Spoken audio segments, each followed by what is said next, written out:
Merci. par rapport vraiment à tout ce que vous, personnellement, vous avez subi avec votre épouse, Et mon fils, il est ainsi là. Mon qu'à fils toutes aussi. les victimes Oui, oui. de ces événements.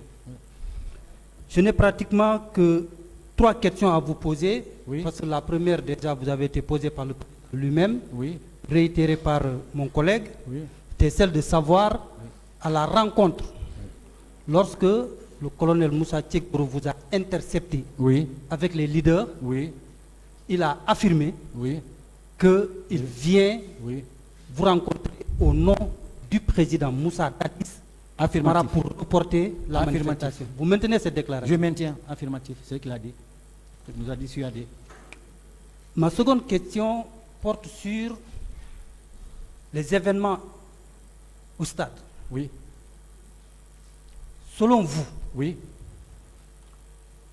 au regard de tout ce qui s'est passé, oui, vu l'armada du dispositif de répression oui, déployé ce jour, oui, vu l'échelle, le nombre de victimes, oui, l'ampleur et l'atrocité des crimes commis ce jour, oui, est-ce que selon vous, oui, vous pensez que oui.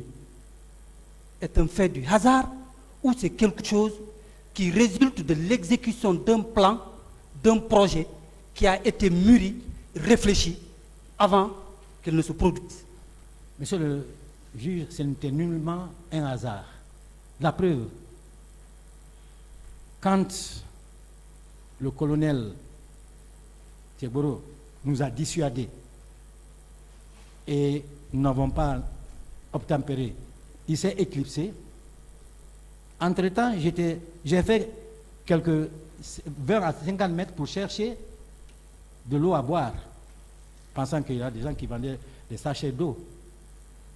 Mais là où il y a actuellement l'hôtel Millennium, là où l'hôtel Millennium est construit,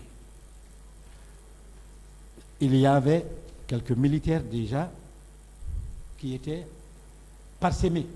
Il n'y avait personne d'autre que les militaires. J'ai compris, quelque part, pour moi, certainement, c'est pour nous encadrer, pour ne pas que ça déborde vers l'intérieur. Donc ça signifie que déjà, les militaires étaient postés. Ce n'est pas donc un fait du hasard. Ce n'est pas un fait du hasard. Pas du tout. Je suis tout à fait d'accord avec vous. Alors, est-ce que dans l'enceinte du stade, Oui. avez-vous constaté la présence des civils armés parmi les militaires? Non, je n'ai pas constaté. Vous n'avez pas Je n'ai pas constaté. le porte de constater. Honnêtement.